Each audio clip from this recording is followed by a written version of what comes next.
अगर ये दोनों एटम एक इलेक्ट्रॉन्स को इक्वली शेयर कर लेते हैं तो यहाँ पर फॉर्मेशन होता है कोवेलेंट बॉन्ड का। पर अगर इन दोनों एटम में से कोई एक एटम ऐसा करे, उसका अपना इलेक्ट्रॉन तो उसके पास है ही, पर वो दूसरे एटम के इलेक्ट्रॉन्स को भी अपनी तरफ अट्रैक्ट करने लगे, तब क्या होगा? फॉर एग्जाम्पल, ये जो बी है इसके पास अपना खुद का इलेक्ट्रॉन तो है, पर ये एक इलेक्ट्रॉन को भी अपनी तरफ अट्रैक्ट करना चाह रहा है।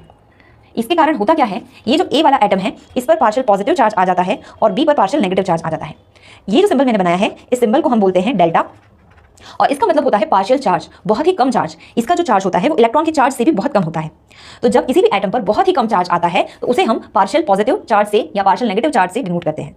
अभी एक इलेक्ट्रॉन जा रहे हैं क्योंकि बी उसे अपनी तरफ अट्रैक्ट कर रहा है, बी अपनी तरफ इलेक्ट्रॉन्स को अट्रैक्ट कर रहा है, इसलिए इस पर आ रहा है पार्शियल नेगेटिव चार्ज, और इसी टेंडेंसी को हम कहते हैं इलेक्ट्रोनेगेटिविटी। इलेक्ट्रोनेगेटिविटी का मीनिंग होता है tendency to attract shared pair of electrons towards itself. यहाँ पर एक एटम बॉन्डेड स्टेट में किसी दूसरे एटम के इलेक्ट्रॉन्स को अपनी तरफ अट्रैक्ट कर रहा है। ध्यान रखिएगा, यहाँ पर अभी बॉन्ड ब्रेक नहीं हुआ है, बॉन्डेड स्टेट में ही एक एटम दूसरे एटम के इलेक्ट्रॉन्स को अपनी तरफ अट्रैक्ट कर रहा है।